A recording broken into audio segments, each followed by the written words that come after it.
오늘 은혜 받을 하나님의 말씀 요한복음 18장 31절부터 38절 다 한 목소리로 읽습니다. 빌라도가 가로되 너희가 저를 데려다가 너희 법대로 재판하라.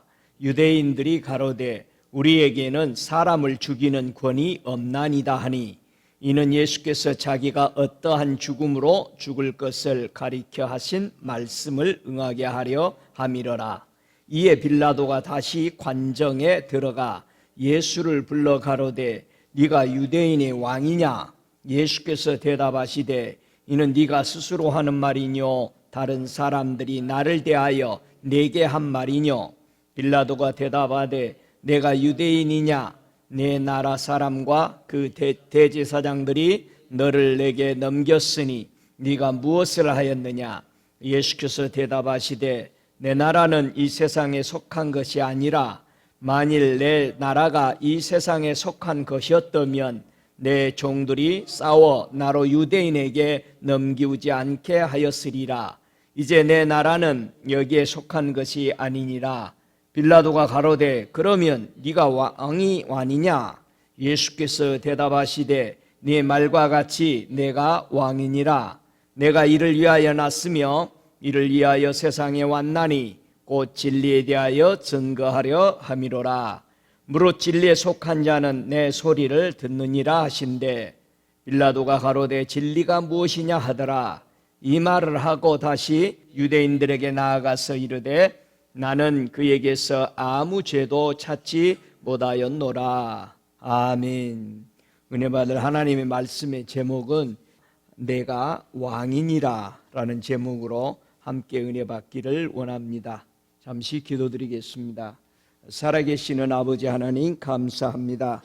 오늘 귀한 날 주의 날 우리에게 불러주시고 하나님 앞에 아바 아버지라 부르며 살아계신 하나님 앞에 예배할 수 있는 하나님이 계심을 진심으로 찬양하며 그 이름 위대한 이름 예수의 이름을 높여 경배합니다.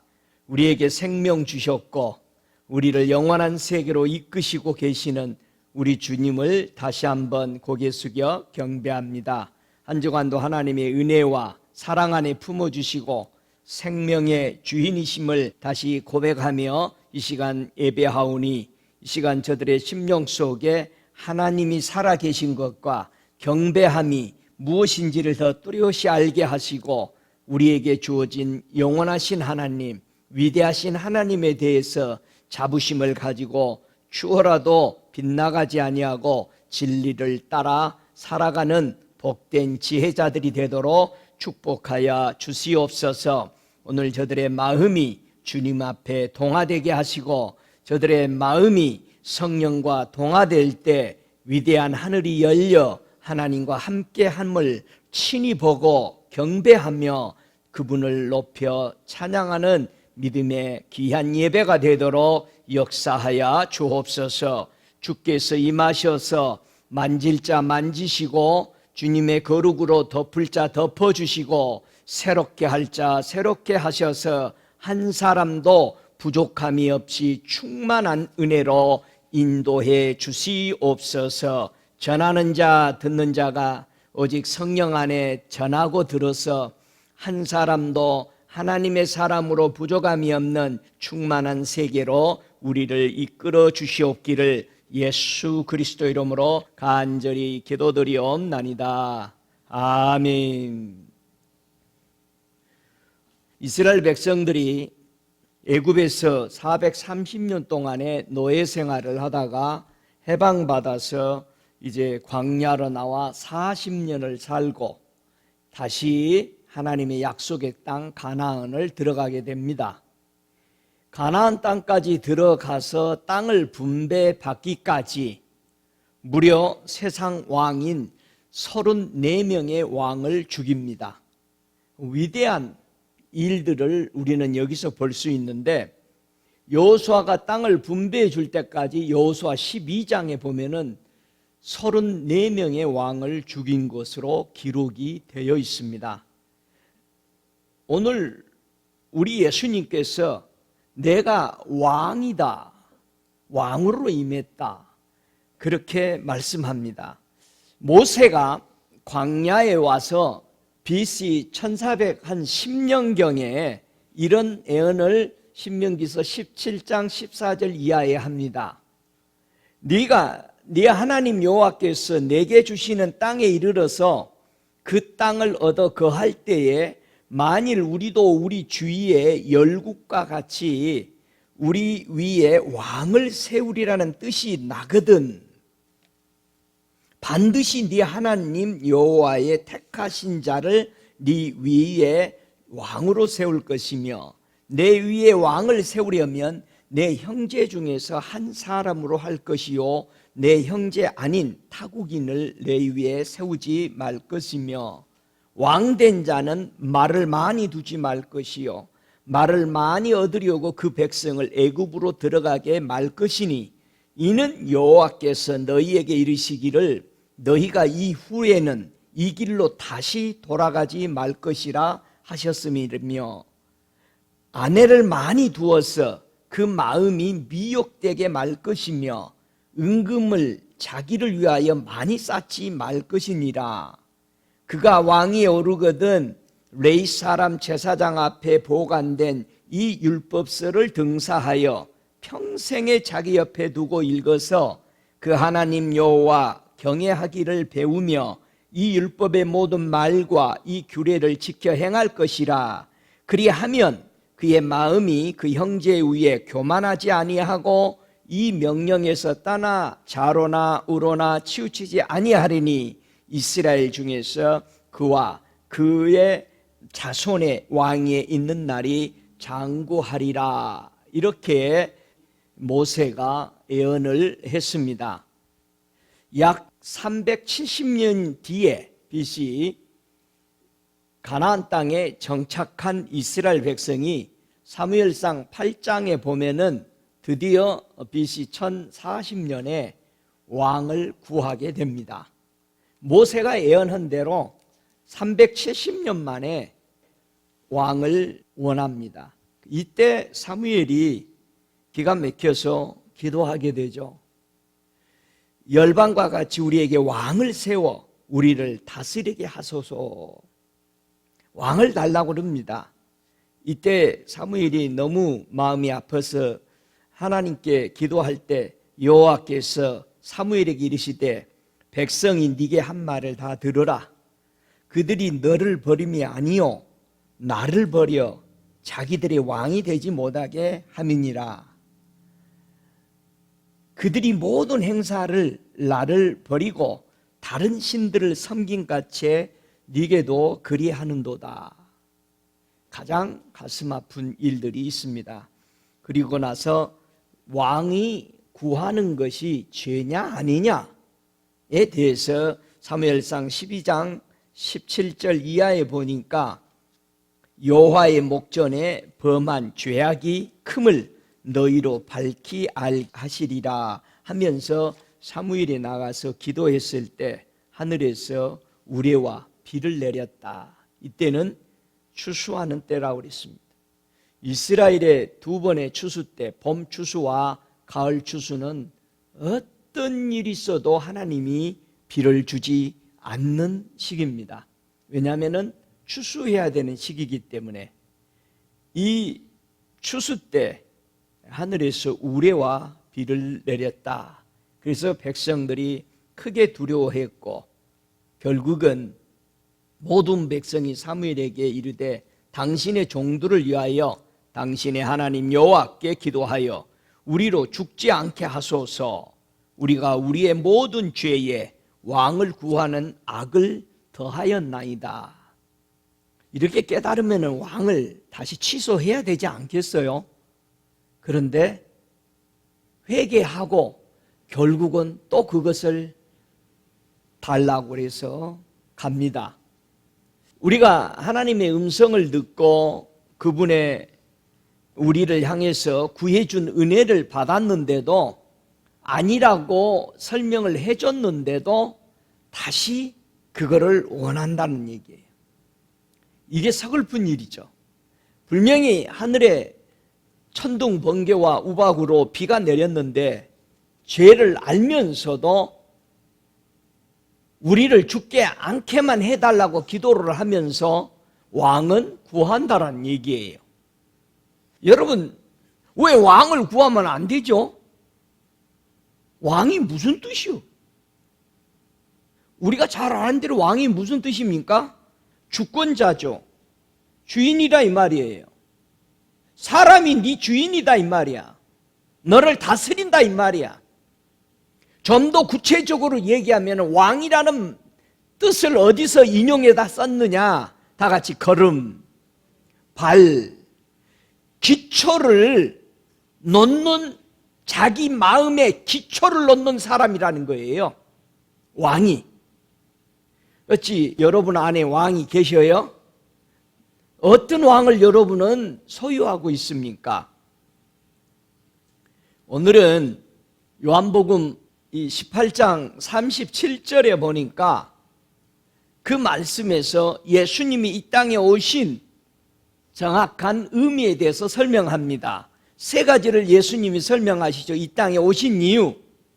나는 37절에 뭐라고 그럽니까? 이 땅에 온 이유가 나는 이를 위해서 났다. 나는 왕으로 태어났다. 이를 위하여 세상에 왔다. 진리에 대하여 증거하러 왔다. 그 말을 합니다. 그게 예수님이 이 땅에 오신 이유입니다. 여러분, 빌라도가 예수님을 보고 왕으로 인정할 수밖에 없었던, 여러분, 왕의 눈은 속이지 못합니다. 저와 여러분이 생각하는 왕은요, 여러분, 지도자는요 그냥 태어나는 게 아닙니다. 뭐 세계적인 대통령 그냥 생기는 게 아닙니다. 우리가 볼 때는 그냥 뽑혔다고 생각하는데, 여러분, 그 자리가 어떤 자리입니까? 바로 그 자리는 하나님이 이미 예정하는 모든 왕들입니다. 자, 왕이라는 개념, 절대적인 통치를 다스리는 사람. 그런데도 사람은 자기를 다스릴 사람을 원한다는 얘기예요. 얼마나 어리석습니까? 몇 명만 모이면 꼭 인도자가 필요하죠. 우리는 특이합니다. 각자 자기 일 잘하면 좋을 텐데 그러지 못하고 있습니다. 제가 텍사스에서 대학을 다니면서 오랜만에 미국에 12학교인가 모여서 저 미조리에서 자원봉사를 일주일에 한 1, 2주인가 여름에 가게 됐는데, 거기 갔더니 10몇 개 대학들이, 학생들이 다 모였습니다. 다 자원봉사자입니다. 제가 거기서 놀란 거는 거기는 왕이 없어요. 거기는 아침에 일어나면은 벽보에 자기가 오늘 해야 할 일하고 싶은 곳에 서명을 해서 사인을 해서 봉사하는 그런 식으로 움직이는 기관이었습니다. 매일매일 자기가 다른 일을 하고 할 수 있습니다. 만약에 어제 내가 일했는데 그 일이 별로 마음에 안 들다, 내가 다른 일을 해보고 싶다 그러면은 다른 데 사인할 수 있습니다. 바닥 닦는 일, 벽을 깨끗이 하는 일, 페인트 칠하는 일, 부엌을 닦는 일, 교회를 완전히 깨끗하게 수리하는, 그 안에 쉘터가 있고 이런 일을 하는 일입니다. 자기가 하고 싶은 벽보에 수십 가지에 20가지가 넘는 벽보에 자기가 할 수 있는 일에 대해서 사인을 하는 겁니다. 그래서 매일매일 자기가 그 분야에 가서 일을 하는 겁니다. 거기에는 뭐 해라 하는 사람이 하나도 없습니다. 그런데 10몇 개 대학이 모여서 그 일을 하는데 일사천리로 움직이는 걸 보고 저는 거기서 처음으로 위대한 힘을 느낄 수 있었습니다. 바로 이거야. 우리 가슴에 하나님이 있기 때문에 하나님이 시키는 대로 할 수 있는 아무 지도자가 없는 것 같은데 할 수 있는,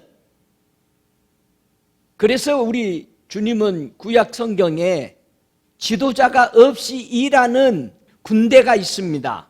무슨 군대예요? 개미 군대야, 개미 군대. 개미는 두려움이 없어요. 일사천리 자기 일을 합니다. 개미들은.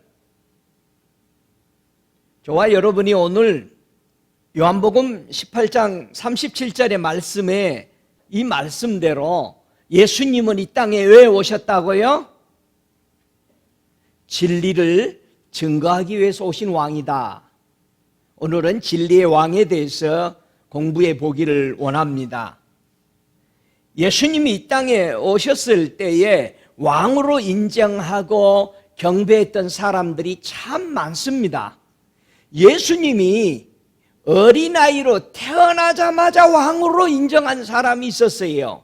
소위 그런 사람을 가리켜서 마태복음 2장 1절 이하에 보면은 동방박사 세 사람이라고 얘기합니다. 많은 주석가나 이런 사람들은 천체를 연구하는 박사들이다 그러는데 여러분, 성경에 그런 사람 필요 없습니다. 왜 그렇게 볼까요? 박사는 무슨 뜻이요? 좀 안다는 뜻이야, 박사가. 박사들만 있는 데 가서 한번 이렇게 얘기를 들어보니까 저는 이 분야밖에 모릅니다. 자기네들이 그렇게 얘기하더라고. 저는 이 분야밖에 모릅니다. 우리가 너무 많이 배워야 합니다. 그런 얘기를 하더라고요. 여러분, 동방박사들은 갓 태어난 예수님을 그들은 볼 수 있었습니다. 왕으로 오신 이에게 경배하고 갔다. 이거는 세상 천문학을 관찰하고 별을 연구한 사람, 별 따라왔다니까 별을 연구하는 사람이 아니고 하나님의 백성들이고 겐족속들이라는 것을 저와 여러분이 알아야 합니다. 이들은 예수 그리스도를 볼 수 있었어요. 그 어린아이의 속에 있는 예수. 이스라엘 백성들은요, 우리 예수님을 왕으로 인정했습니다. 누가복음 19장 38절에 보니까 주의 이름으로 오시는 왕이요, 하늘에는 평하여 가장 높은 곳에는 영광이로다 하면서 예루살렘에 입성하는 예수님을 향해서 그렇게 크게 노래를 했던 것입니다. 누가 시켰나요? 아니에요. 이분이 진리에 대해서 이것을 가지고 있는 모든 사람을 완전케 하는 진리를 가지고 오신 분만이 우리의 왕이 되어야 된다는 것을 백성들이 그냥 알았던 것입니다. 왜요? 우리는 하나님의 말씀으로, 하나님의 손으로 지음을 받았기 때문에 진리는 우리의 왕이 되어야 된다는 것을 알았습니다. 그래서 요한복음에도 12장 13절에 종려나무 가지를 가지고 맞으려 나가 외치되 호산나 찬송하리로다. 주의 이름으로 오시는 이 곧 이스라엘의 왕이여 하였더라. 그렇게 말했습니다. 누가 시키지도 않았습니다. 이스라엘의 왕으로 나귀를 타고 들어오시는 주님을 맞이하기 시작했습니다. 요한복음 보면은 예루살렘의 입성이 요한복음 12장인데 그 전에부터 요한복음 6장 15절에 봐도 그러므로 예수께서 저희가 와서 자기를 억지로 잡아 임금 삼으려 하는 줄을 아시고 다시 혼자 산으로 떠나가시니라 그렇게 말합니다. 이스라엘 백성이 요구했던 게 뭡니까? 500여로 떡을 막 주죠. 그리고 나귀를 타고 호산나 하면서 진리를 외치고 지금까지 이런 분 외에는 이런 역사를 일으키는 진리의 사람은 보지 못했던 것이죠. 바로 우리가 알고 있는, 우리가 원하고 있는 바로 이런 왕이어야 된다라는 것을 이들은 알고 있었습니다. 이사야 선지자도요, 우리 예수님이 왕으로 오실 것을 이미 보고 선포했던 걸 마태복음 21장 5절에 예수님이 인용해서 설명합니다. 시온 딸에게 이르기를 네 왕이 내게 임하리니 그는 겸손하여 나귀 곧 멍에 매는 짐승의 새끼를 타도다 하라 하였느니라. 우리는 무엇에 대인가가 사람은 멍에를 메고 있습니다. 그 멍에를 벗기고 가벼운 멍에, 쉬운 멍에, 그 멍에를 주시려고 우리 주님은 오셨다, 그렇게 말씀합니다. 예수님을 처음 만난 사람이 고백하기를 그런 고백을 합니다. 요한복음 1장 49절에 나다나엘이 대답하되 라삐여, 당신은 하나님의 아들이소이다. 당신은 이스라엘의 임금이로소이다. 처음 봤어요. 근데 그냥 알더라 이 말이야. 예수가 왕으로 오신 것을. 여러분은 예수님을 왕으로 모셨어요? 혹시 또 세상 사람을 왕으로 데리고 있지 않아요? 여러분을 어디로 끌고 갈 왕? 예수님이 여러분의 왕이면은 천만다행입니다. 사도 바울이요, 그렇게 똑똑하고 세상 지식이 많았던 사람이 예수를 영접하고 나서 예수가 누군지를 설명하냐면은 디모데전서 1장 17절에 하는 말이 만세의 왕입니다, 이렇게 고백했어요. 만세의 왕이다. 이 만세라는 게 뭐예요? 오래전부터 당신은 왕이셨군요, 이 말이요. 디모데전서 6장 15절에 봐도 거기서는 또 더 발전됐습니다. 만왕의 왕이시군요, 당신은. 오랜 하늘과 땅에서 당신이 왕이셨는데 가만보니까 왕의 왕이시군요. 이거를 바울이, 그런데 이거 가지고 안 돼. 바울이 천국을 가보니까 자기가 이 땅에 있으면서 만세의 왕이시고 만왕의 왕이라고 고백했는데 천국에 가보니까 예수님이 왕의 개념이 더 다르더라 이거예요. 천국에 가서 본 바울 사도가 예수 그리스도에 대해서 증명하기를 히브리서 7장 1절에 바로 당신은 의의 왕이고 당신은 평강의 왕이셨군요. 여러분은 예수가 여러분의 의의 왕이십니까? 여러분에게 평강의 왕이십니까? 아유, 목사님 예수 믿기 참 힘들어. 그럼 평강의 왕이 아닙니다. 응? 껄끄러워요? 예수가? 사도 바울이 천국에 가서 만나본 예수 그리스도, 여러분이 이 땅에 있었던 생각하고 있던 인간의 개념으로 생각하고 있던 예수 그리스도를 천국에 가서 보니까 표현이 달라져 버린 거야. 사도 요한이 예수님을 제자로서 따르던 그 정말 손 대면 낫고 말씀하면은 그대로 이루어지고 풍란도 잠잠해지고 이런 엄청난 것을 봤는데도 불구하고 천국에 가서 보니까 사도 요한의 표현이 달라졌습니다. 여러분, 우리 신앙이요, 천국을 체험하면은, 천국을서 보면 우리의 표현이 달라져 버립니다. 사도 요한은 계시록 15장 3절 이하에 보니까 모든 나라의 왕이시군요. 가서 보니까 온 인류를, 하늘과 땅에, 천상과 땅을 다스리는 만국의 왕이시요, 주의 길이 의롭고 영화롭고 참되시도다, 그렇게 고백할 수밖에 없었어요. 만국의 왕이라고 사도 요한이 하더니 계시록 17장에 가서는 만왕의 왕이심으로 계속 바뀝니다. 왜? 볼 때마다 다르기 때문에 그래요. 차원이 다르고 다른 곳에 가서 볼 때마다 모든 나라를 다스리는 왕으로 봤다가 이번에는 왕들을 다스리는 걸 보고 사도 요한은 그의 표현이 달라집니다. 여러분, 사도 요한이 예수님을 봤을 때 땅의 임금들의 머리가 되시는 예수 그리스도라고 계시록 1장 5절에는 표현할 수밖에 없었습니다. 이런 표현은 그냥 되어지는 게 아니에요. 초자연적인 하나님의 세계를 맛보고 나니까 그냥 표현이 입이 열려버리는 겁니다. 지난번 우리가 수요 성경 공부에서도 보았던시 한번 시편 24편 7절을 한번 읽어볼까요? 예수님이 어떤 왕이신가? 시편 24편 7절부터 10절까지 우리 함께 읽어보기를 원합니다.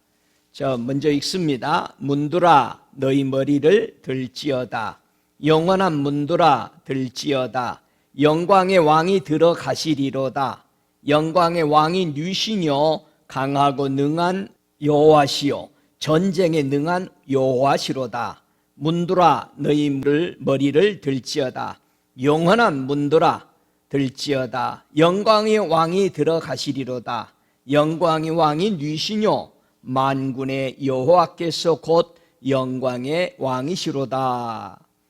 이 시편 24편 7절로 10절까지 보면은 네 가지의 왕이 영광의 왕인데 네 가지를 가지고 계시는 영광의 왕인 것을 표현합니다.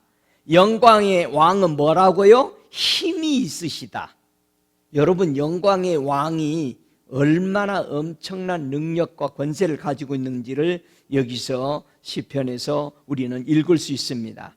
두 번째, 영광의 왕은 용맹하시다, 그렇게 말합니다. 세 번째, 영광의 왕은 전쟁의 용사이시다.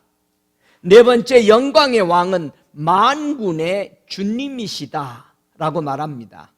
이렇게 영광의 왕이 가지고 있는 네 가지의 전문적인 능력의 세력인 것을 알 수 있습니다. 오늘 두 번째, 진리의 왕으로 오신 우리 예수 그리스도는 어떻게 나라를 치리하셨고 또 치리할 것인가를 알 수 있습니다. 왕은 자기가 나라를 어떻게 이끌 모든 계획을 가지고 있는데요, 왕이 어떻게 할 것인가를 이사야서 32장 1절부터 4절에 보면은 이사야가 보니까 우리 주님이 왕으로 오셔서 어떻게 치리할 것인가를 보았던 것입니다. 자, 이사야서 32장 1절로 4절을 봅니다. 보라, 장차 한 왕이 의로 통치할 것이요 방백들이 공평으로 정사할 것이며 또 그 사람은 광풍을 피하는 곳 풀무로를 가리우는 것 같을 것이며 마른 땅에 냇물 같을 것이며 곤비한 땅에 큰 바위 그늘 같으리니 보는 자의 눈이 감기지 아니할 것이요 듣는 자의 귀가 기울여질 것이며 조급한 자의 마음이 지식을 깨닫고 억눌한 자의 혀가 민첩하여 말을 분명히 할 것이라, 이렇게 말합니다. 왕이 이렇게 통치할 거라는 겁니다. 여기서 한 왕이 통치할 것이고 방백들은 여기 제자들을 얘기하는 겁니다. 제자들은 공평으로 정사할 것이다. 아직까지 제자들이 하나님의 나라에 대해서 불법을 행하면서 일했다는 사람이 없어요. 공평으로 일할 것을 얘기했어요. 스가랴 선지자가 만나본 예수 그리스도는 어떤 왕이었을까? 스가랴서 14장 9절에 보니까 여호와께서 천하의 왕이 되시리니 그날에는 여호와께서 홀로 하나이실 것이요 그 이름이 홀로 하나이실 것이며, 그렇게 말합니다. 스가랴가 보니까 우리 주님이 보통 주님이 아닌 거라. 온 천하를 다스리는 왕으로 보았던 것입니다. 근데 우리 교회가요, 우리 예수님을 이렇게 보고 있느냐 이 말이에요. 지금 어째 여러분은 예수를 그렇게 엄청난 예수로, 여러분 정말 가슴 벅찬 예수로 믿고 있어요? 솔직히 얘기 좀 해봐. 그냥 한낱 자기 나 어려운 거 좀 뭐 해주고 그냥 겨우 천국이나 가게 하는, 여러분 우리가 예수 그리스도를 이스라엘 백성만 욕할 것이 아니요. 왕 달라고 그랬다고. 우리도 왕 많이 데리고 있잖아. 왕 많이 데리고 있다 보면 자기도 왕 된 줄 알아요. 그래서 자기 건들면은 무지 힘듭니다. 국물도 없다는 말이 뭐예요? 왕 건들면 국물도 없어. 신학에 와서 우리 제자들이 만나봤던 예수 그리스도. 말라키 선지자도 우리 예수님을 어떤 왕으로 소개하냐면은 말라키서 1장 14절에 보니까 예수님께서 어떤 왕인지를 말라키 선지자가 가만히 들어보니까 깜짝 놀란 겁니다. 뭐라고 우리 예수님이 말을 하냐면은 나는 큰 임금이요 내 이름은 열방 중에서 두려워하는 것이 됨이니라. 예수님이 이런 말을 하시더라 이거예요. 나는 큰 임금이다. 황제다 이 말이요. 근데 우리가 그렇게 알고 있냐 이거예요. 내가 영접한 예수. 미신으로 따지면 조금 신 하나 더 믿는 걸로 가지고 있다 이 말이야. 심각한 문제죠. 우리 신학에 와서 우리 주 예수 그리스도를 보았고 그의 복음을 들었던 사람들이 사도행전 3장 15절에 보면 생명의 주님이다, 생명의 주인이시다, 생명의 임금이시다라고 말한 겁니다. 구약에요 여호와는 왕이라는 뜻이죠. 신학에 와서 주님으로 표현한 겁니다. 로드로 주인, 생명의 주님이시다 이 말이에요. 임금이다 이 말이에요. 사도행전 5장 31절에도 바로 하나님은 예수 그리스도를 임금과 구주로 세웠다라고 고백했습니다.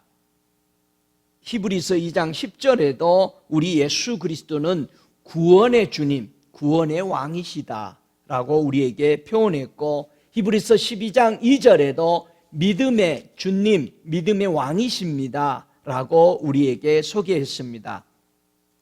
우리 예수님께서요 왕으로서 그의 능력으로 통치할 때 어떤 나라들을 이제 회복해 줄 것인가를 설명했는데요. 이 이사야서 52장에 보면은 바로 이런 나라를 나는 회복할 거야. 자, 이사야서 52장 3절에 보면은 여호와께서 이같이 말씀하시되 너희가 값없이 팔렸으니 돈 없이 속량되리라. 자, 이 말은 엄청난 말입니다. 이사야가 이스라엘 백성들이 바벨론으로 포로 잡혀갈 것을 보고 예언했지만 그 이상 그 너머에 이스라엘 백성들은요 사람이 어떻게 살다가 어떻게 하나님 앞으로 올 것을 보여주는 예표로 선택된 백성입니다.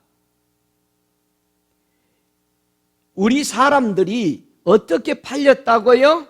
값없이 팔렸고 돈 없이 속량된다라는 것입니다. 창세기에서 사단이 뱀이 우리 아담과 하와에게 찾아와서 말로 당시에는 다 말로 했어요. 지금도 다 말로 우리가 하나님 앞에 서게 됩니다. 말이 힘이요, 말이 능력이요, 말이 증거요. 사단에게 팔렸던 값없이 팔렸으니 돈 없이 속량시켜주겠다라는 것입니다. 나는 이런 나라를 회복하러 왔다 이 말이에요. 그래서 5절 이하에 내 백성이 까닭없이 잡혀갔으니 내가 여기서 어떻게 할꼬? 여호와께서 말씀하시되 그들을 관할하는 자들이 떠들며 내 이름을 항상 종일 더럽히도다. 그러므로 내 백성은 내 이름을 알리라. 그러므로 그날에는 그들이 이 말을 하는 자가 나인 줄 알리라. 곧 내니라.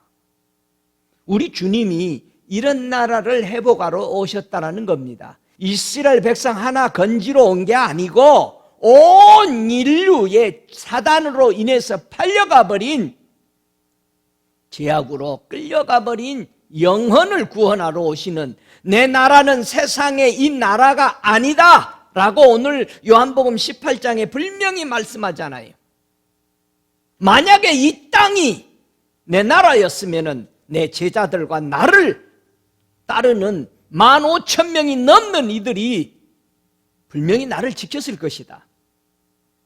여러분, 이 세상은 우리 주님의 땅이 아니라고 얘기하잖아요. 우리가 가야 할 나라는 하늘나라입니다. 이 땅에 왜 우리가 안착하고 땅에다가 우리의 온 마음을 다 쏟아버리냐 이 말입니다. 이사야서 52장 7절에 그래서 우리 예수님이 어떻게 오셨을까? 왕이 올 때는요, 뭘 가져옵니다. 왕이 올 때는요, 백성들에게 무엇을 주려고 엄청난 것을 가지고 오는데 7절 이하에 좋은 소식을 가져왔어요. 할렐루야. 평화를 공포했어요. 복된 소식을 가져왔어요.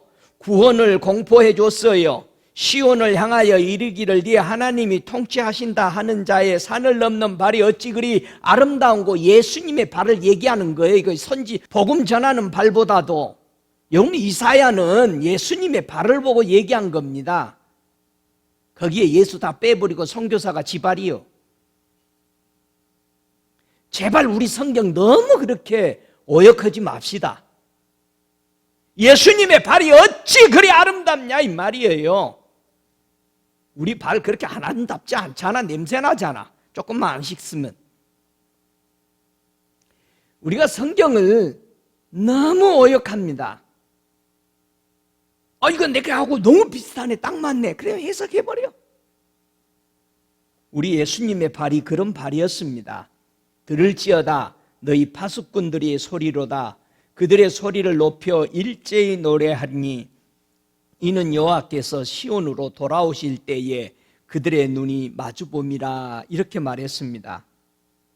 여러분, 하늘 땅의 왕이신 예수 그리스도가 통치하시는 것이 얼마나 좋은지를 7절에 설명했잖아요. 좋은 소식 가져온 겁니다. 왕은 좋은 소식 가져오는 겁니다. 소식을 전하는 사람, 항상 기쁜 소식을 전하는 사람이 되시기 바랍니다. 저 사람은 기쁜 소식 가지고 올 거야. 왕은 복된 좋은 소식을 가져오는 분이에요. 왕은 평화를 공포하는 분입니다. 왕은 구원을 선포하는, 공포하는 분이시다. 왕은 소식 전하기 위해서 넓고 넓은 산들을 넘어 이 땅에 우리에게 오신 것입니다. 할렐루야. 그랬어요. 예수님이 이 땅에 무엇을 위해서 오셨다고요? 진리의 왕으로, 진리를 전하러 왔다는 거예요. 여러분, 진리를 주러 오셨대요. 진리가 오면 뭐 어떻게 하죠? 자유에게. 세상에서 제일 좋은 게 자유요. 6.25 얼마나 힘들어. 아직도 또 그게 38선이 안 무너지고 있잖아. 요한복음 8장 32절에 진리를 알으라 이거예요. 여러분, 진리는 아는 거예요. 알아야 돼요. 알고 났는데 그 진리가 알고 나니까 어떻게 하더라?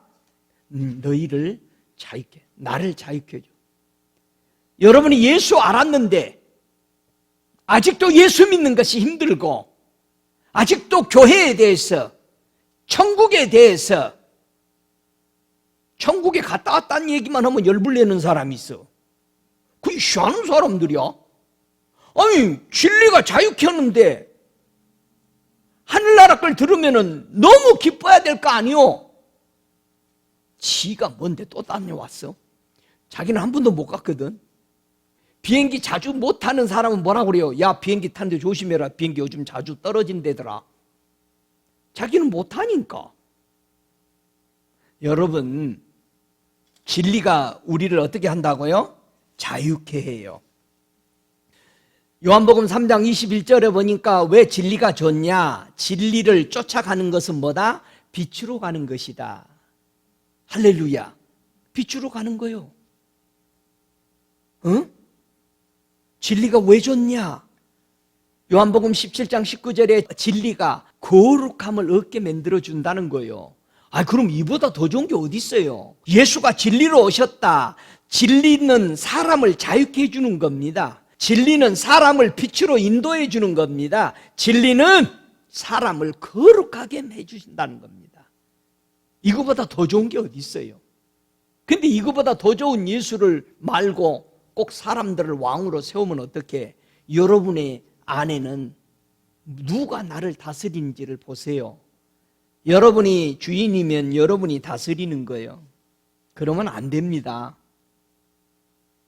왜 성경은 진리의 반대편, 저 진리의 반대편은 뭐가 있을까요? 진리를 희석시켜서 예수 그리스도를 떠나게 하는 저 반대편에는 뭐가 있을까요? 다 같이 불의.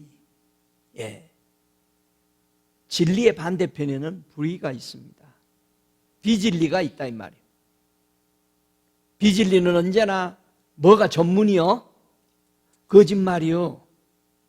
입만 열면 거짓말이요. 그러니까 우리는 전화할 때 절대 참말만 하자고. 응? 뭐 빼고 무슨 말만 하면 말이 많아 적어. 거짓을 빼고 참말만 하면 말이 몇 마디밖에 안 돼. 참말만 하자고요. 응? 존말할 때. 정말 이 요한복음 8장 44절 이하에 예수님이 설명해 주는 겁니다. 너희는 너희 아비 마귀에게서 났으니 너희 아비의 욕심을 너희도 행하고자 하느니라. 저는 처음부터 살인하는 자요 진리가 그 속에 없으므로 진리에 서지 못하고 거짓을 말할 때마다 제 것으로 말하나니 이는 제가 거짓말쟁이요 거짓의 아비가 되었습니다. 진리의 반대편에 언제나 하나님의 하신 말씀의 진리를 가지고 아담과 하와에게 진짜 이것을 먹으면 죽는다고 그러더냐 계속 물으니까는 이제 죽을까 하노라로 바꿔버리잖아요. 여러분도 계속 여러분이 정답을 가지고 있는데 또 묻고 또 묻고 또 물으면 뭐라 그래? 진짜 그랬을까로 바뀌어버려요. 여러분 정답은 바꾸는 게 아니요. 누가 와서 수십 년을 찔러대도 정답은 정답으로 가지고 있어야 돼. 할렐루야. 예수는 진리요, 길이요, 생명이에요. 그냥 가지고 계셔야 돼. 아멘? 아무리 다른 사람이 와서 야 그거 진짜네. 야 그 예수는 6,000년 전에 한 얘기야. 그렇게 생각을 하니까 예수를 시대의 어떤 한 사람으로밖에 못 보는 거예요. 그런데 훌륭한 우리의 믿음의 선대들은 그분을 온 우주에 만세전에부터 있던 왕, 만국의 왕, 만왕을 다스리는 왕중왕으로 계속 보더라 이거예요. 생명의 왕으로 보더라 이거예요. 여러분 진리의 왕, 이 진리 주시려고 우리한테 오셨다는 거예요. 왜요? 진리가 아니면 구원할 수가 없어요. 진리가 아니면은 우리는 구원받을 수 없습니다. 그래서 진리의 주님으로 오신 겁니다. 할렐루야. 그 입에는 거짓말이 없다 그러셨어요. 거짓말하는 자는 천국에 못 가는 이유가 사단의 영향 받았다 이 말이야. 주인이 사단이요. 그러니까 거짓말 나와. 입만 날면 거짓말이야. 그래서 계시록 21장이나 계시록 22장에도 거짓말하는 자는 천국에 못 들어가게 돼 있습니다. 그 거짓말이 뭐예요? 예수님이 하신 말씀, 여러분이 밥 먹었어? 아유 안 먹었는데도 밥 먹었어요. 아니, 누가 사준대? 왜 거짓말을 해? 그런 거짓말을 얘기하는 게 아니에요 지금. 천국 못 가는 거짓말. 무슨 거짓말이야? 진리신 예수님이 하신 말씀을 뭐해? 바꿔. 응? 야 이거 선악과 따먹으면 정말 죽는다고 그러던 죽어 임마! 이렇게 얘기해야 되는데 죽을까 하노라. 벌써 바뀐 거요. 그러면 치면 넘어가는 거야. 여러분 진리는 변질되는 것이 아닙니다. 거짓말이라는 말이 뭡니까? 예수가 하신 말에 대해서 세상이 변화시키고 있습니다. 말씀을 변질시키고 있잖아요. 자기네들 이익에 맞춰서. 자, 왜 진리를 변질시키죠? 자기가 죄에서 그대로 있고 싶으니까 진리를 바꿔야만이 자기가 죄인이 아닌 것처럼 가리기 위해서 그렇습니다. 여러분 진리를 바꾸려고 하는 사람들 가만히 보세요. 자기가 맞다라고 하고 싶은 거예요. 내 이론이 맞다라고 하고 싶은 거예요. 그렇기 때문에 진리를 바꾸려고 합니다. 아마 이렇게도 얘기했을 거야. 이게 제일 위험한 사람이죠. 우리 주님은 비유로 말씀하신 적이 별로 없잖아요. 그러니까 요한복음을 여러분들이 뚜렷이 보라는 거예요. 요한복음에서는 하도 사람들이 가짜인 줄 아니까, 비유로만 얘기한 줄 아니까 뭐라고 얘기해? 진실로 진실로 계속을 해. 참기름이다, 이거 참기름이다. 계속. 요한복음에는요 거의 비유를 안 씁니다. 마태, 마가, 누가에서는 비유를 많이 써요. 진리인 말씀 자체를 얘기할 때 절대 쓰지 않았습니다.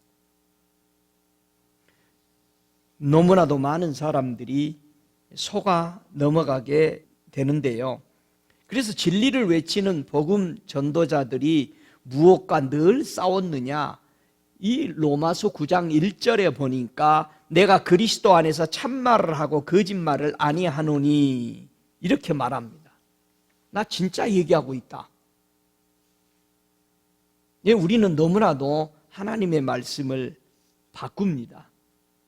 고린도후서 11장 31절에도 주 예수의 아버지 영원히 찬송할 하나님이 나의 거짓말 아니하는 줄을 아시느니라.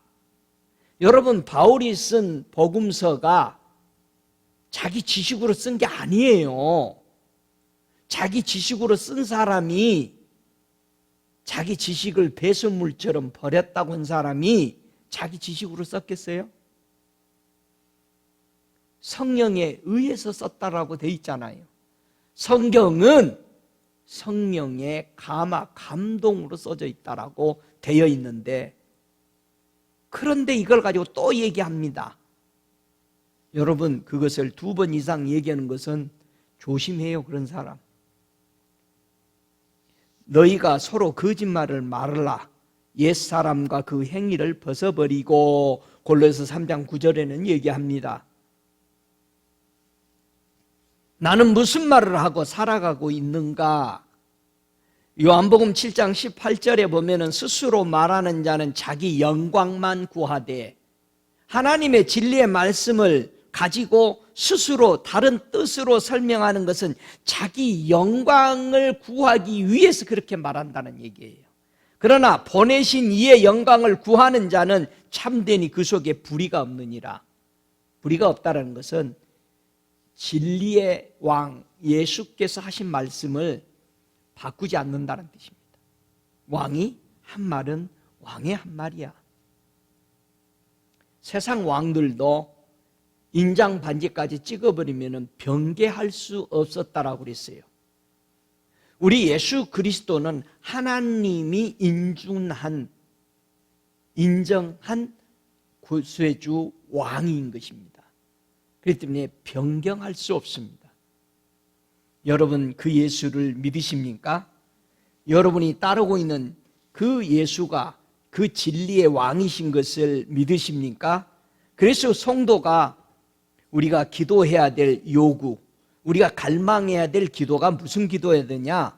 시편 25편 5절에는 이런 기도를 하더라 이거예요. 주의 진리로 나를 지도하시고 교훈하소서.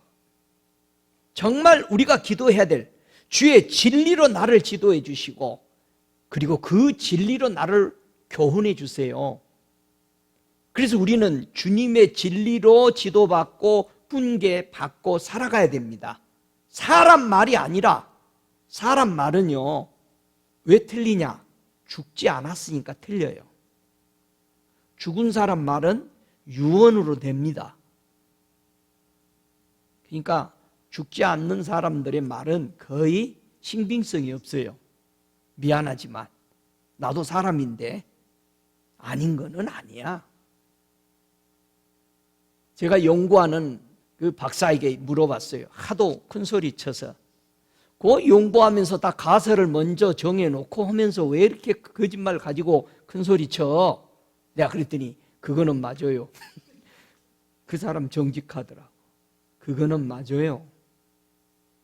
그 가설을 가지고 실제를 찾아내기 위해서 만들어냈다 이 말이에요. 그러다가 찾는 경우도 있고 거의 틀린 경우들이 더 많습니다. 여러분, 예수님이 누구에게 진리로 임할까? 여러분, 진리의 예수가 오시기를 기도해야 돼요. 주님, 나의 영광을 구축하도록 하는 사단의 꾀임에 오지 않고 진리의 예수가 오셔서 나를 다스리고 교훈해 달라고 하는 기도가 필요한 겁니다, 우리에게. 왜? 목사님, 그런 기도 해야 돼? 여러분이 바라는 것이 임하기 때문에 그래요. 여러분이 거짓, 남 속이는 것만 연구하고 있으면요, 그것이 와요. 그래서 교묘하게 그 사람을 넘어뜨립니다. 그래서 주의 진리로 나를 지도해 주시고 훈계해 달라고 기도했던 겁니다. 믿어져요? 예수님은 정말 누구에게 진리로 임하느냐? 시편 25편 10절에 보면은 그 언약과 증거를 지키는 자에게 진리로 임하신다, 그렇게 말합니다. 여러분, 하나님의 말씀이 이렇다, 이렇게 하는 자에게 내가 이렇게 해주기로 언약을 해놓은 것을 믿고 그 증거를 지켜나가는 사람에게 주님은 언제나 인자롭고 은혜스럽고 진리입니다. 그래서 예수님이 이 땅에 오실 때 뭐로 오셨다고 그래요? 요한복음 1장 14절에 뭐라고 그래요? 나는 은혜와 진리로 왔다. 나는 인자하고 진리로 임했다. 나는 은혜 주려고 이 진리 가지고 왔다. 할렐루야. 여러분, 그 은혜, 그 사랑 받으시기 바랍니다. 그래서 이 진리를 우리는 평생 누리면서 영원히 사셔야 될 거 아니에요. 그렇죠?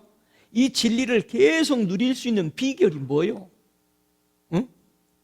우리 주님은 은혜와 진리로 내게 임하는데 이것을 평생 영생이 영원토록 누릴 수 있는 비결은 출애굽기 20장 6절에 하는 말이 나를 사랑하고 내 계명을 지키는 자에게는 천대까지 은혜를 베푸느니라. 자, 이 땅에서 천대면은 대간절 몇 년이요? 40년씩만 따져도. 그런데 천국에서 1년이 하루가 1000년 같고 1000년이 하루 같은데 이게 뭐 영원한 세계의 시간을 얘기하는 거죠. 저와 여러분이 진리를 사랑하면은요, 어떤 보호를 받느냐? 진리를 항상 사랑하게 되면은 항상 지켜주신다고 합니다. 진리로 나를 보호하소서. 여러분, 진리가 사랑하니까 진리를 나를 지켜주는 겁니다. 거짓이 들어올 수가 없습니다. 불의가 들어올 수가 없습니다. 그래서 항상 우리의 기도가 진리를, 주의 진리를 보내서 나를 인도해 주시고 주의 성산의 장막에 이르게 해달라고 우리는 그런 기도를 예출 수밖에 없습니다. 이 진리가 항상 내 앞에 있게 해달라고 우리가 기도를 해야 되는데 선을 도모해야 된다. 선. 여러분, 잠언서 14장 22절에 보니까 선을 도모하는 자에게는 인자와 진리가 있으리라, 그렇게 말합니다. 그래서 성도가 선을 도모한다는 것은 뭐를 의미해 주느냐? 잠언서 16장 8절에 하는 말이 인자와 진리로 인하여 죄악이 속하게 되고, 여러분, 진리가 뭐를 없애준다고요? 죄를 없애줘. 그러니까 자유케 한다고 그랬잖아요. 그리고 여호와를 경외함으로 하나님을 예배하고 섬기는 것으로 인해서 악에서 떠나게 된다. 여러분, 하나님 섬기는 것은 악을 떠났다는 증표예요. 그러니까 하나님의 예배를 우리가 중요시 안 한다는 것은 악에서 도취됐다는 뜻이야. 그러니까 예배가 뭐라고 그랬어? 이 마지막 때에 예배를 피하는 자들이 있을 것이다. 악에 도취됐어. 여러분, 초대교회는 매일 모였죠? 우리도 매일 모일까? 아멘 안 하네. 목사님, 대답하면 지켜야 되잖아. 가만히 보세요. 초대교회는 매일 모였어요. 그런데 갈수록 이제는 줄어들어요. 한국 교회가 제일 많이 모인대요. 새벽마다 모이는 거니까. 매일 모이니까. 매일 모이면 피곤할 거야, 안 할 거예요? 피곤하죠. 입도 부르트고 굉장히 피곤해. 그런데 계속 예배들이 줄어들잖아요. 우리도 땡스기빙 때문에 일주일 쉬잖아. 보세요. 초대교회부터 지금까지 예배들이 얼마나 줄어들었는가. 그걸 보면은 그냥 답이 나오잖아요. 천국에 가면 매일 예배 드립니다. 아이고, 목사님 거기서 매일 예배 드려요. 얼마나 좋은지 몰라요. 그 예배 시간들. 가시기 바랍니다. 예배 드리시기 바랍니다. 매일 예배 드려요. 여러분, 진리를 사랑하다가 타락할 수 있어요, 없어요? 에레미야 2장 21절에 보니까 내가 너를 순전한 참 종자 곧 귀한 포도나무로 삼았거늘 내게 대하여 이방 포도나무의 악한 가지가 되면 어쩌미뇨. 여러분, 하나님을 만나고 예수 그리스도를 통해서 우리가 회개를 하고 죄를 용서를 받고 깨끗함을 받아서 하나님 백성 됐는데 이방 가지가 돼버리더라 이거예요.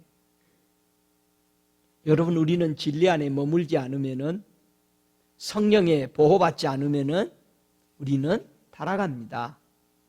그래서 마지막 때 예배는 꼭 교회만 온 것도 예배라고 볼 수는 없지만 주님과 여러분들이 계속 개인적으로 갖는 시간들, 이 예배예요. 만남의 시간들. 예배는 만나는 겁니다. 그분한테 경배하고 우리의 사정을 아뢰고 그분의 은혜를 받는 것이 예배입니다. 교제죠. 다니엘이 깨달았던 것이 뭡니까? 진리에 대해서. 다니엘서 9장 13절에 깨달았던 게 우리는 우리의 죄악을 떠나고 주의 진리를 깨닫도록 우리 하나님 여호와의 은총을 간구치 아니하였나이다. 다니엘이 깨달은 게 우리 민족과 내가 주의 진리를 깨닫도록 우리 하나님 아버지 앞에 기도하지 않았습니다. 이걸 깨달은 거예요. 여러분, 기도는 호흡입니다. 정말 하나님과 나와의 호흡입니다. 기도를 계속하세요. 사람들이 기도하세요 했더니 저는 주님 생각을 많이 해요. 생각하지 말고 기도하시기 바랍니다. 호세아서 4장 1절에 이스라엘 자손들아 여호와의 말씀을 들으라. 여호와께서 이 땅 거민과 쟁변하시나니 이 땅에는 진실도 없고 인애도 없고 하나님을 아는 지식도 없고 오직 저주와 사위와 살인과 투절과 간음뿐이요 강포하여 피가 피를 뒷대임이라. 이렇게 말합니다. 이 땅에는 진리가 없습니다. 이 땅에는 은혜가 없어요. 이 땅에는 하나님을 아는 것이 없어요. 근데 왜 이 땅에 관심이 많냐 이거예요. 우리는 바꿔야 됩니다. 하늘에서만이 진리가 있고 하늘에서만이 하나님의 은혜가 있고 하늘에서만이 은혜가 있습니다. 믿습니까? 이 땅에는 평화가 없잖아요. 그래서 평화의 왕이 이 땅에 오신 거 아니에요. 평강의 왕으로. 예수 안에 있어야만이 진리가 있고 평강이 있고 자유가 있는 거죠. 저와 여러분이 하나님을 갈망하고 있는지 점검해 보세요. 하나님을 사랑하고 있는지. 우리 예수님이 제일 오래 계셨던 곳이 나사렛, 갈릴리 이런 동네에서 계셨는데 이 누가복음 4장 24절에 보니까 가라사대 내가 진실로 너에게 이르노니 선지자가 고향에서 환영을 받는 자가 없느니라. 여러분은 예수님을 늘 환영하세요? 예수님은 교회에서 늘 환영받고 계실까? 우리 교회가 예수님을 늘 환영하고 또 그분만 높이고 있는가? 우리는 생각해야 합니다. 내 안에 예수가 나에게 환영을 받고 계신가? 예수님이 내 마음의 창조주로 환영을 받고 인정을 받고 높임을 받고 있는가? 온 하늘과 땅에 진정한 이 진리는 예수 그리스도만이 진리십니다. 우리가 안다고 하면서도 너무 모릅니다. 우리 예수님에 대해서, 진리에 대해서 별로 궁금해하지 않습니다. 구원받고 천국 가면 되지. 그런데 우리 믿음에 앞서갔던 선대들은 우리는 그런 고백도 해보지도 못했어요. 당신이 온 우주 만물을 다스리는 하나님입니다란 말을요, 우리는 입으로는 말할 수 있는데 영으로는 말을 못합니다. 왜요? 체험해보지 못했어. 온 우주 밖에서 다스리고 있는 하나님을 보지도 못했어. 온 세계 왕들이 예수 앞에 무릎 꿇고 예수의 조언을 받고 듣는 것을 보지도 못했기 때문에 우리가 정말 예수 그리스도는 하나님의 아들일 뿐만 아니라 온 우주 만국을 다스리는 하늘과 땅의 주인이신 것을 우리는 실제로 너무나도 모르고 있습니다. 회개가 뭡니까? 우리 주님께서 진리로 이 땅에 태어나시면서 우리에게 주고자 하는 이 진리가 우리를 어떻게 해주길래 이 진리를 주시려 이 땅에 오셨을까? 이 로마서 6장 22절에는 이런 말을 하죠. 그러나 이제는 너희가 죄에게서 해방되고 하나님께 종이 되어 거룩함에 이르는 열매를 얻었으니 이 마지막은 영생이니라. 여러분, 진리가 자유케 한다고 그랬어요. 해방케 한다. 어디서?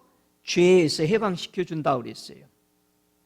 이 로마서 8장 2절에도 그리스도 예수 안에 있는 생명의 성령의 법이, 그게 뭐요? 진리입니다. 생명의 성령의 법인 이 진리가 죄와 사망에서 너를 해방하였습니다. 예수님이 가지고 온 그 진리가 죄와 사망의 법에서 우리를 해방했는데, 그걸 보고 로마서 8장 2절에는 예수 안에 있는 생명의 성령의 법이라고 말하고 있습니다. 할렐루야. 이 진리가 엄청난 거예요. 여러분, 세상 사람들이 진리가 뭐냐고, 빌라도가 진리가 뭔지도 몰라요. 왕인데. 여러분, 세상 사람들에게 물어보세요. 진리가 뭐냐? 그럼 그 진리 고상한 거 아니요? 진리를 얘기한다고 철학자들에게 시작부터 끝까지 뭐가 뭔지도 모르고 계속 쫑알쫑알 돼가지고 꼭 기차 같아. 앞에하고 끝이 똑같아, 머리야. 응? 그 소리 하는 소리 또 하고 있는 것이 철학자잖아요. 그리스도께서 우리로 자유케 하려고 자유를 주셨으니, 자유케 하려고 자유를 주셨대. 자유케 하려고 자유를 주셨어요. 이 갈라디아서 5장 1절에 자유케 하려고 자유를 주셨으니 그러므로 굳게 서서 다시는 종의 멍에를 매지 말라. 사람의 육체에 관한 법으로 빠지 말라 이 말이에요. 이 세상에는요, 우리 몸을 굴레로 씌워놨죠. 마음대로 못하도록. 총 가지고 다니면서 막 쏴가지고 사람 죽여버리는, 그럼 당장 잡혀가잖아요. 마음대로 못하도록, 자기 하고 싶은 대로 못하도록. 그래서 예수님께서 하시는 말씀이 자유케 하려고 자유를 주셨으니 다시는 종의 멍에를 매지 말아라. 세상에 그 율법으로 우리는 자유를 얻을 수가 없어요. 진리를 줬는데 이 진리가 뭡니까? 예? 우리 예수님이 우리에게 준 이 진리가 뭐죠? 에베소서 1장 13절에는 이 진리가 뭐라고 그래요? 진리의 말씀이래요. 너희 구원의 복음이래요. 이걸 그 안에서 너희도 진리의 말씀 곧 너희의 구원의 복음을 듣고, 자, 구원의 복음이 뭐라고요? 진리예요. 진리의 말씀이에요. 이 진리가 너희를 자유케 했는데 이 진리를 자유케 한 이 자유 안에서 우리가 머물러 있어야 되는 거예요. 여러분이 받은 진리의 말씀이 복음이라 이거예요. 우리가 복음 안에 들어있어야 돼요. 예수님이 하신 말씀 안에 들어있지 아니하면 자유가 없습니다. 그래서 예수 안에 들어있으기를 바랍니다. 베드로전서 1장 22절에 그래서 진리를 순종함으로 너희 영혼을 어떻게 해준다? 깨끗하게 하여. 우리 영혼을 깨끗해 준대요, 진리가요. 그러니까 진리에 대해서 반드시 뭐를 해라? 진리에 대해서 반드시 순종을 해야 내 영혼이 깨끗해진다라고 베드로전서 1장 22절에는 그렇게 말합니다. 그래서 진리의 이 말씀은 거룩함으로 새 사람 만들어주는 겁니다. 에베소 4장 24절에 의와 진리의 거룩함으로 지으심을 받은 새 사람이 된다는 얘기예요. 새 사람, 죄의 사람에서 진리가 자유케 했잖아요. 그래서 우리가 새 사람이 된다는 것은 거룩하게 되고 깨끗이 씻음을 받은 겁니다. 그래서 야고보서 1장 18절에는 진리의 말씀으로 우리를 낳았다고 그래요. 우리가 진리의 말씀으로 태어난 거예요. 예수의 말씀대로 그를 영접하면 죄에서 자유받고 하나님의 자녀 됐다라는 이 말씀으로 우리가 태어난 거예요. 예? 쉬워요, 안 쉬워요? 너무 쉬워요. 근데 우리는 또 뭐를 하려고 그래? 또 굴레에 들어가. 율법의 굴레에 또 들어가. 여러분, 진리의 말씀으로 우리는 태어났습니다. 믿으십시오. 그래서 하나님 아버지의 뜻이 뭡니까? 아들을 보내서 하나님은 모든 사람이 뭐 하기를 원해? 구원받기를 원해. 그리고 하나님은 모든 사람이 진리를 아는데 이르기를 원해. 그래서 진리는 뭐 하는 거다? 알아야 되는 것이다. 예수는 알아야 돼. 많은 우리 믿음의 선대들이 예수를 알았기 때문에 만왕의 왕이요 의의 왕이요 평강의 왕이요 온갖 만세의 왕이요 온갖 생명의 주라고 설명할 수밖에 없으니까 알았던 거예요. 여러분은 얼마나 알아? 예수 믿고 천당이요? 그것만 알아서는 안 되지. 더 알아야지. 우리는 진리로 났습니다. 진리에 관하여 너무나도 그릇된 사람이 많아요. 예? 예수가 이미 왔다 가버렸다고 그러고 부활이 지나갔다고 그러고 믿음에서 많은 사람들을 무너뜨려요. 여러분, 우리는 진리를 듣는 데서 귀가 돌이키면 안 됩니다. 허탄한 얘기가 진리 아닙니다. 그거 쫓아가면 안 됩니다. 내가 재밌는 얘기, 좋은 얘기 이런 거 막 여러분 교회는 좋은 얘기 들으러 나온 게 아니잖아요. 근데 교회 와서 좋은 얘기 들으려고 하고 앉아있단 말이야. 그래서 조금만 회개하라 권면하고 뭐 하면은 벌써 인상 딱 찌그리고 밑에 뭐 떨어졌나 신발끈 풀렸나 밑에만 쳐다보고 있는 거예요. 조금만 회개하라면은 그 밑에만 쳐다보는 거예요. 그리고 헌금 낼 때 밑에 쳐다보고 뭐 찾고 있고 헌금 바구니 지나갈 때만 기다리고 있고 뭐 우리는 진짜 뭐 잘못됐어요. 이만큼도 주님 앞에 너 왜 그러냐? 이 소리를 듣고 싶지 않아. 하나님 앞에. 우리가 그렇게 마음이 여린 게 아니라 정말 어린아이예요. 어린아이. 어린아이 입에다 빨고 있는 거 뺏어버리면 뭐해? 난리 나버려. 내가 빨고 있는 거 회개하라고 해서 그건 내 뱉으라고만 안 뱉어. 이 큰일 났잖아요.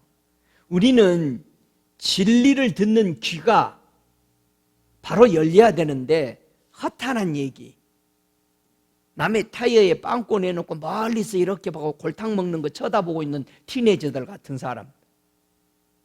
여러분, 우리가 너무 어린아이잖아요. 디모데후서 2장 15절에는 이런 말씀을 합니다. 네가 진리의 말씀을 옳게 분별하며 부끄러울 것이 없는 일꾼으로 인정된 자로 자신을 하나님 앞에 드리기를 힘쓰라. 말씀의 진리를 받고 있는가 이 말입니다. 우리는 진리에 부끄러워하는가? 진리를 따라서 자신이 하나님께 드리고 있는가? 점검해 보라는 겁니다. 여러분이 봉사하고 수고한 모든 것이 진리에 의해서 입각해서 따라서 하고 있는가? 우리가 생각해야 됩니다. 왜 회개를 해야 되느냐? 회개를 안 하면은 뭐를 몰라요? 진리를 알지 못해요. 디모데후서 2장 25절에 하나님이 저희에게 회개함을 주사 진리를 알게 하실까 하노라. 여러분, 우리는 회개하지 않으면 진리를 모릅니다. 그래서 회개해야 됩니다. 회개 안 하면은 거짓말을 하고 진리로 행치 않습니다. 회개를 안 하는 사람들은 거짓말을 계속하고 있는 사람들이기 때문에 진리를 행할 수가 없어요. 여러분, 나는 죄가 없어 하는 사람이 회개 안 하죠? 죄가 없다라고 스스로 속이고 있는 것, 그것이 바로 진리가 우리 속에 있지 아니한 증거라는 겁니다. 그게 요한일서 1장 8절에 하는 말이잖아요. 여러분, 회개하라고 하면 한번 생각해 봐요. 여러분은 어떤 마음이 들어? 나는 목사로서 말씀을 보면서 여러분은 회개해야 됩니다 이런 말을 외칠 때에 여러분은 회개해라, 해야 된다 하는 이 말을 들을 때에 어떤 뚜껑이 열립니까? 회개하라고 그러면은? 아니면은 내가 회개할 것이 있을까? 나 그런 대로 괜찮게 살았잖아 이번 주. 무릎도 몇 번 꿇고 성경도 몇 번 읽고 이렇게 생각하고 있는 것, 어떻게 생각하고 있으세요? 회개해야 됩니다 라고 생각할 때 뭐가 회개요? 여러분, 회개 잘 하시죠? 요한일서 3장 18절에는 말과 혀로만 사랑하지 말고 오직 행실과 진실함으로 하자. 이로써 우리가 진리에 속한 줄을 알고 우리 마음을 주 앞에서 굳세게 하리로다. 그렇게 말합니다. 우리가 예수님을 말과 혀로만 사랑하고 있는가? 우리가 사랑하라고 하면 꼭 이웃만 쳐다봅니다. 사람들에게 좋은 말 해주고 이런 것이 사랑이라고 생각합니다. 성경은 주님을 얘기하는 겁니다. 네가 말과 혀로만 나를 사랑했느냐? 그걸 묻는 거죠. 말과 혀로만 사랑한 걸로 했으면은 자기가 착각한다 이 말이야. 우리 마음을 주 앞에서 굳게 하지 않으면 안 된다 이렇게 말하죠. 저와 여러분이 진리 따라서 하나님께 속했는가 생각해 보세요. 내가 진리의 영에 이끌림 받나 미혹의 영에 이끌림 받나 다시 한번 생각해 보면서 이 진리는 예수 안에 있습니다. 믿습니까? 우리 안에 거하여 영원히 우리와 함께 할 진리라고 말합니다. 진리는 우리와 영원히 함께 한답니다. 복음을 주신 예수 그리스도께서 무엇을 볼 때 가장 기뻐하냐? 이 요한 3서 1장 3절에 보니까 형제들이 와서 네게 있는 진리를 증거하되 네가 진리 안에서 행한다 하니 내가 심히 기뻐하노라. 내가 내 자녀들이 진리 안에서 행한다 함을 듣는 것보다 더 즐거움이 없도다. 우리 예수님이 가장 기뻐하는 것은 본인이 이 땅에 와서 주고 간 이 진리를 따라 사는 것을 볼 때 주님이 가장 귀하게 생각하고 어느 누구보다도 복된 자로 즐거워하신다는 사실을 우리가 진리 따라 걷는 것을 우리 주님을 기쁘게 해드리는 겁니다. 다른 것이 없습니다. 여러분, 세상 나가서 착하게 살려고 연습하지 말고 연습할 것은 먼저 주님하고 그 말씀을 따라 행함으로 사는 것. 그렇게 주님과 살 때 밖에 나가 살아도 안에 있어도 그렇게 살아가게 되는 거예요. 영원한 진리가 영원까지 갑니다. 내가 진리를 받았다면 우리의 모든 언행 심사가 진리 따라 움직이기 때문에 그렇습니다. 믿습니까? 교회 안에 있으면 천사고 밖에 나가면은 세상 사람인 걸 이렇게는 진리가 없는 겁니다. 썬데이의 교인이 아니라 영원한 성도로서의 교인이 되기 위해서는 예수가 오늘 가지고 온 이 진리가 저와 여러분 안에 영원히 머물기 위해서 오직 예수 안에 거하는 것이 진리 따라 살아가는 것이다 라는 것을 알고 저와 여러분에게 이 진리가 자유하는 놀라운 축복을 누리시기를 주 예수 이름으로 축복합니다. 다 함께 일어나셔서 우리 함께 기도하시겠습니다.